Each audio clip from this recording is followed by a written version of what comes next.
सर्वेभ्यो नमो नमः। संस्कृत सीखो के YouTube पटल पर मैं प्राध्यापक कृष्ण वशिष्ठ आप सभी का हार्दिक स्वागत और अभिनंदन करता हूं। आज हम 8वीं कक्षा की संस्कृत की पाठ्य पुस्तक रुचिरा तृतीयो भाग अर्थात तीसरा भाग का 5वां पाठ कंटकेन एव कंटकम पढ़ने जा रहे हैं। कंटकेन एव कंटकम अर्थात कांटे से ही कांटे को निकाला जा सकता है। आइए जानते हैं इसका सरलार्थ। पहला गद्यांश है आसीत कश्चित चंचलो नाम व्याधः। आसीत था कश्चित कोई, चंचलो चंचल नाम का, व्याधः होता है शिकारी। चंचल नाम का कोई शिकारी था। पक्षी मृगादि नाम ग्रहणेन स स्वीयाम जीविकाम निर्वाहयति स्म। पक्षी मृग आदि ग्रहण करके अर्थात पकड़कर वह अपनी आजीविका का निर्वहन करता था। एकदा एक बार स वने जालम विस्तीर्य, वह वन में जाल को फैलाकर गृहम आगतवान, घर पर आ गया। अन्यस्मिन् दिवसे, दूसरे दिन, अन्य दिन, प्रातःकाल में, सुबह के समय में, यदा चंचलः, जब चंचल वनम गतवान, वन में गया, तदा सह दृष्टवान, तब उसने देखा, यत कि तेन विस्तारिते जाले, उसके द्वारा फैलाए गए जाल में, दौर्भाग्यात, दुर्भाग्य से, एकः व्याघ्र बद्ध आसीत, एक बाघ बंधा हुआ था, उसके अंदर फंसा हुआ था। सो अचिंतयत, उसने सोचा, किसने सोचा? चंचल नाम के उस शिकारी ने सोचा, व्याघ्रः माम खादिष्यति, बाघ तो मुझे खा जाएगा। अतएव, इसलिए पलायनम करणीयम, इसलिए पलायन कर लेना चाहिए अर्थात भाग जाना चाहिए। व्याघ्रः न्यवेदयत, बाघ ने निवेदन किया, किससे किया? शिकारी से। भो मानव, हे मानव, कल्याणम भवतु ते, तुम्हारा कल्याण हो। यदि त्वं माम मोचिष्यसि, यदि तुम मुझे छुड़ाओगे अर्थात इस जाल से मुझे बाहर निकाल दोगे, तर्हि तो अहम त्वाम न हनिष्यामि, मैं तुम्हें नहीं मारूंगा। तदा, तब, सह व्याधः, उस बाघ ने, व्याघ्रम जालात बहि निस्सारयत, उस बाघ को जाल से बाहर निकाल दिया।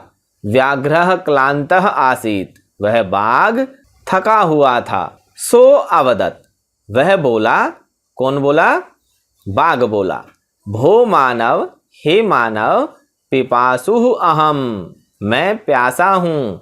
नद्याः जलम आनीय मम पिपासाम समय, नदी से जल को लाकर मेरी प्यास को, मम पिपासा, मेरी प्यास को, समय शांत करो। आइए अब इस गद्यांश का प्रसंग देखते हैं। प्रसंग में आप जानते हैं हमें 3 बातों का समावेश करना होता है: पाठ्यपुस्तक का नाम, पाठ का नाम और कवि या लेखक का नाम। तो यहाँ पाठ्यपुस्तक का नाम है रुचिरा भाग 3 अर्थात तृतीयो भाग भाग 3, और पाठ का नाम है कंटकेन एव कंटकम, और लेखक का यहाँ परिचय दिया नहीं गया है, तो हम लेखक का नाम नहीं लिख रहे हैं, हम जो दिया गया है उसी को लिख लेते हैं। प्रस्तुत गद्यांश हमारी संस्कृत की पाठ्य पुस्तक रुचिरा भाग 3 के कंटकेन एवं कंटकम नामक पाठ से लिया गया है। अगर इसके लेखक का नाम भी दिया होता तो उसके लेखक के नाम को भी हम इसमें जोड़ देते कि इस पाठ के रचयिता ये लेखक हैं और उसका नाम लिख देते। सरलार्थ आप जान चुके हैं। उसके बाद आप देखते हैं व्याकरणिक टिप्पणी। व्याकरणिक टिप्पणी क्या होती है, आइए पहले इसे जान ले। व्याकरणिक टिप्पणी में आप पर्याय पद क्या होता है? सिनोनिम्स, पर्यायवाची, समानार्थी। विलोम पद क्या होता है? उल्टा, विलोम, विपरीतार्थक। संधि, कोई भी संधि युक्त पद आपको दिखाई दे उसको आप लिख सकते हैं। अव्यय पद, जो आपको कोई अव्यय पद दिखाई दे उन्हें आप लिख सकते हैं। विशेष्य विशेषण अगर आपको दिखाई दे उन्हें आप लिख सकते हैं। उसके बाद धातु रूप और शब्द रूप, इनमें से कोई भी 3-4 पॉइंट आप इसमें रख सकते हैं। जरूरी नहीं है कि जो मैंने आपको लिखे हैं आप उन्हें ही लिखें, आप अपने हिसाब से आप समझें किस प्रकार से लिखते हैं। उसके बाद आप अपने आप से भी इस गद्यांश से आप व्याकरणिक टिप्पणी बना सकते हैं। बस आपको ये जानना है कि व्याकरणिक टिप्पणी में आपको लिखना क्या है। तो आइए जाने। आसीत इसमें आया है, तो आसीत का हम धातु रूप चलाते हैं कि अस धातु से लंग लकार प्रथम पुरुष एक वचन में आसीत बन जाता है। आपको इस प्रकार से उसमें लिख देना है। मृगादि नाम, मृग धन आदि नाम, मृग के ग में ए है और आदि नाम का आ, ये दोनों मिलाकर बन गए आ और बन गया मृगादि नाम। और ये संधि कौन सी हुई? दीर्घ संधि। ए और आ मिलकर आ हो गए, संधि हो गई दीर्घ संधि।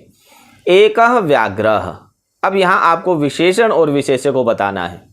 तो आप जानते हैं कि विशेषण क्या होता है? विशेषण वह होता है जो किसी संज्ञा या सर्वनाम की विशेषता को बताता है। और विशेष्य क्या होता है? विशेष्य वह होता है जिसकी विशेषता को बताया जाता है। तो यहाँ व्याघ्रः ये विशेष्य है और इसकी विशेषता कौन बता रहा है कि एक है, दो है, काला है, पीला है, सफ़ेद है, ये उसकी विशेषता बताने वाले जो शब्द हैं वो विशेषण है। तो ये संख्यावाची विशेषण है कि एक बाघ, तो यहाँ विशेषण हुआ एकः और विशेष्य हुआ व्याघ्रः। एकदा, यदा, तदा ये अव्ययपद इसमें इस गद्यांश में आए हैं। प्रातः काले, सायंकाले ये हम इसका विलोम पद रख सकते हैं। आगे देखें दूसरा पैराग्राफ।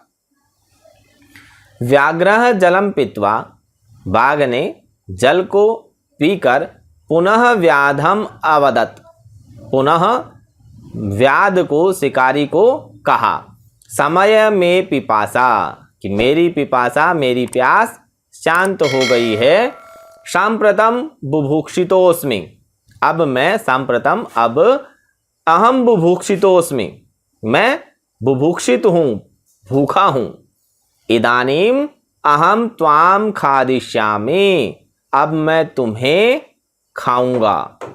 चंचलः उक्तवान, चंचल बोला, अहम त्वत्कृते धर्मम आचरितवान, मैंने तुम्हारे लिए धर्म का आचरण किया, अर्थात मैंने अपने धर्म का पालन किया और तुम्हें इस जाल से बाहर निकाला। त्वया मिथ्या भणितम, तुमने मुझसे झूठ कहा। त्वम माम खादितुम इच्छसि, तुम मुझे खाना चाहते हो। व्याघ्र अवदत्, अब वह बाघ बोला, अरे मूर्ख, क्षुधार्ताय किमपि अकार्यम न भवति, अरे मूर्ख, भूख को शांत करने के लिए कोई भी अकार्य कार्य नहीं है, अर्थात कोई भी अनुचित कार्य नहीं है। सर्वः स्वार्थम समीहते, सब स्वार्थ के अंदर समाहित हैं, अर्थात सभी स्वार्थ से वशीभूत होकर ही कार्य करते हैं। चंचलः नदी जलम अपृच्छत, अब उस चंचल ने नदी के जल से पूछा। नदी जलम अवदत्, नदी जल बोला, एवमेव भवति, हाँ ऐसा ही होता है। कैसा होता है कि सर्वः स्वार्थम समीहते, सभी स्वार्थ में ही समाहित हैं, सभी स्वार्थी हैं, अपने स्वार्थ को ही सिद्ध करते हैं। जना मयि स्नानम कुर्वन्ति, नदी जल ने आगे क्या कहा कि जना मयि स्नानम कुर्वन्ति, लोग मेरे अंदर स्नान करते हैं। वस्त्राणि प्रक्षालयन्ति, और वस्त्रों को धोते हैं। तथा च मल मूत्रादिकम विसृज्य, तथा मल मूत्र आदि छोड़कर निवर्तन्ते चले जाते हैं। वस्तुतः सर्वः स्वार्थम समीहते, वास्तव में सब स्वार्थ में ही समाहित होता है, स्वार्थ के वशीभूत होकर ही सब कार्य करते हैं, अर्थात अपना फायदा ही सभी चाहते हैं, सभी देखते हैं। प्रसंग आप जान चुके हैं, सरलार्थ भी आप जान चुके हैं। आइए अब देखते हैं व्याकरणिक टिप्पणी। क्या है व्याकरणिक टिप्पणी? पीत्वा, पा धन क्त्वा, पा धातु है, क्त्वा प्रत्यय है, जोड़ेंगे तो बन जाएगा पीत्वा, पीकर। खादिष्यामि, खाद धातु से लिट लकार उत्तम पुरुष और एक वचन में खादिष्यामि बनता है। अवदत् कैसे बना है? वद धातु से लंग लकार और प्रथम पुरुष में अवदत् बन जाता है। सांप्रतम, इदानीम, अपि, ये तीनों अव्यय पद हैं। क्षुधार्ताय, क्षुधा धन आर्ताय, यहाँ बीच में आप प्लस का निशान लगाएं। क्षुधा धन आर्ताय क्षुधा का आ और आर्ताय का आ, ये दोनों आ और आ मिलकर आ बन गए और बन गया क्षुधार्ताय। और ये किस संधि का उदाहरण है? स्वर संधि में दीर्घ संधि का ये उदाहरण है। आइए अगला गद्यांश देखें। चंचलः वृक्षम उपगम्य अपृच्छत। अब चंचल वृक्ष के पास जाता है और उससे भी यही पूछता है कि भाई बाघ भी ऐसा कह रहा है, नदी का जल भी ऐसा कह रहा है कि तुम मुझे बताओ। तो क्या पूछा उसने? चंचलः वृक्षम उपगम्य अपृच्छत। चंचल ने वृक्ष के पास जाकर पूछा। वृक्षः अवदत्, वृक्ष बोला, मानवाः अस्माकं छायायां विरमन्ति। मानव लोग अस्माकं छायायां, हमारी छाया में विराम करते हैं, विश्राम करते हैं। अस्माकं फलानि खादन्ति, और हमारे फलों को खाते हैं। पुनः कुठारै प्रहृत्य अस्मभ्यं सर्वदा कष्टं ददति। पुनः कुल्हाड़ी से प्रहृत्य प्रहार करके अस्मभ्यम हमें सर्वदा कष्टम ददति, हमेशा कष्ट प्रदान करते हैं। यत्र कुत्रापि छेदनम कुर्वन्ति, यत्र कुत्र जहाँ कहाँ भी छेद कर देते हैं, काट देते हैं। सर्व स्वार्थम समीहते, सभी स्वार्थ में ही समाहित है, स्वार्थी होकर ही सब कोई कार्य करते हैं। समीपे एका लोमसिका, पास ही एक लोमड़ी, बद्री गुल्मानाम, बेर की झाड़ियों के पृष्ठे पीछे, नीलिना छुपकर छुपी हुई, एताम वार्ताम शृणोति स्म, यह सारी बात सुन रही थी। सा सहसा, वह अचानक, चंचलम उपसृत्य, चंचल के पास जाकर कथयति, कहती है। क्या कहती है? का वार्ता, क्या बात है? माम अपि विज्ञापय, मुझे भी बताओ, मुझे भी अवगत कराओ। स अवदत्, वह बोला। कौन बोला? वह चंचल नाम का शिकारी बोला। अहह मातृस्वसः, अरे मौसी, अवसरे त्वं समागतवती, तुम ठीक अवसर पर, ठीक समय पर आई हो। मया अस्य व्याघ्रस्य प्राणारक्षितः, मेरे द्वारा इस बाघ के प्राण रक्षा किए गए हैं, अर्थात मैंने इसके प्राणों को बचाया है। परंतु एषः माम एव खादितुम इच्छति, परंतु यह तो मुझे ही खाना चाहता है। तद अनंतरम स लोमसिकायै निखिलाम कथाम न्यवेदयत्, उसके बाद वह उस लोमड़ी को निखिलाम कथाम, सारी कथा निवेदन कर देता है। प्रसंग आप जान चुके हैं, सरलार्थ भी आप जान चुके हैं। व्याकरणिक टिप्पणी देखें। चंचल, चंचल किस प्रकार बना? चंचल शब्द से प्रथमा विभक्ति एक वचन में चंचल है बनता है। जैसे राम शब्द से प्रथमा एक वचन में क्या बनता है? रामः। उसी प्रकार से चंचल से चंचल है, अकारांत पुल्लिंग के एक समान ही रूप चलेंगे। उपगम्य किस प्रकार बना? आप यहाँ से उपसर्ग को भी अकेले भी छांट सकते हो। आपसे पूछा जा सकता है कि उपगम्य में कौन सा उपसर्ग है, तो आप यहाँ बता सकते हैं उपगम्य में कौन सा उपसर्ग है? उप। तो उप उपसर्ग पूर्वक गम धातु से जब लेप प्रत्यय लगता है तो उपगम्य बन जाता है। आप जानते हैं कि लेप प्रत्यय की यह शर्त होती है कि धातु से पहले जब कोई न कोई उपसर्ग हो तभी लेप प्रत्यय आता है, अन्यथा इसी अर्थ में कृत्वा प्रत्यय लग जाता है। प्रहृत्य कैसे बना? प्र उपसर्ग और ह्री धातु, यहाँ भी लेप प्रत्यय है, ठीक है। तो प्रहृत्य में अगर केवल उपसर्ग आपसे पूछा जाए तो आप बता सकते हैं प्र उपसर्ग यहाँ है, और अगर पूरा प्रकृति प्रत्यय आ जाए तो ह्री धातु और लेप प्रत्यय यहाँ लगा हुआ है। कुत्रापि, कुत्र धन अपि, कुत्र का ए, अपि का ए, दोनों को ए और ए मिलकर बन गए आ और बन गया कुत्रापि, ठीक है। और संधि हो गई स्वर संधि का भेद दीर्घ संधि। पुनः, सर्वदा, सहसा, अपि, ये सभी क्या है यहाँ? ये अव्यय पद यहाँ प्रयोग किए गए हैं। अगला गद्यांश। लोमसिका चंचलम अकथयत। अब वह लोमड़ी चंचल को कहती है, बाढ़म, अच्छा, त्वम जालम प्रसारय, तुम जाल को फैलाओ। सा पुनः व्याघ्रम अवदत्, वह पुनः बाघ से बोली, केन प्रकारेण त्वम एतस्मिन् जाले बद्धः, तुम किस प्रकार इस जाल में फंस गए थे?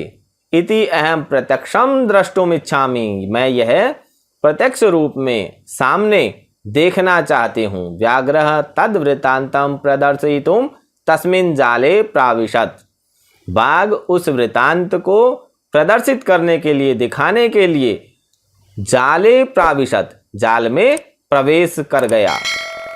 लोमशिका पुनः अकथयत, अब वह लोमड़ी पुनः कहती है, पुनः बोली, क्या बोली, क्या कहा, संप्रति पुनः पुनः कूर्दनम कृत्वा दर्शय, अब बार बार कूद कर दिखाओ। स तथैव समाचरत, उसने उसी प्रकार से आचरण किया, अर्थात उसने कहा कूद कर दिखाओ तो वो कूद कर दिखाने लग गया।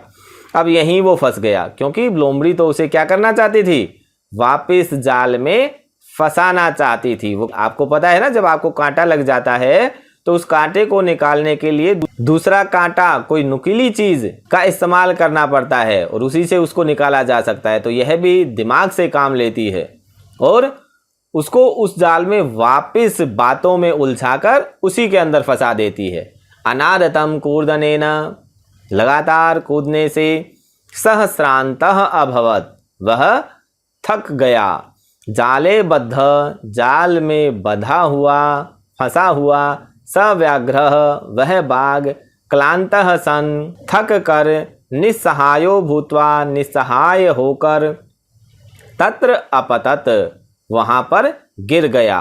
प्राण भिक्षाम एव च अयाचत, और प्राणों की भिक्षा मांगने लगा। लोमशिका व्याघ्रम अवदत, वह लोमड़ी बाघ को बोली, सत्यम त्वया भणितम, तुमने सत्य ही कहा है। क्या सत्य कहा है? सर्वः स्वार्थम समीहते, सब कुछ स्वार्थ में समाहित होता है। क्या कहा कि तूने ही कहा था ना कि सब कुछ स्वार्थ में समाहित होता है, सब स्वार्थी होते हैं, अपने स्वार्थ के लिए काम करते हैं। तो हमने भी ऐसा ही कर दिया है, अब फंसे रहो इसी में, मरो। ठीक है ना।